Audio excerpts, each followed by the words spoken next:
In this tutorial, you will learn how to refund games on Steam. On the top left, click on Steam. Click on Settings.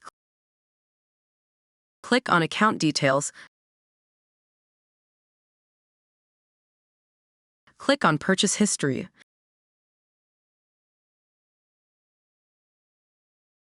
Select the game you want to refund.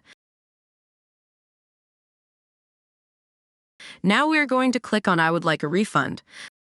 Click on I would like to request a refund. Select where you want your money to be refunded. You can choose to have your money refunded to your Steam account, your credit card, PayPal, etc. Select the reason why you want to refund the game. You can also type in a reason why you want your money back. Now press Submit Request. This is your refund ticket. Now wait a few minutes for your refund to be approved. If this tutorial helped you, don't forget to leave a like and subscribe. Thanks for watching.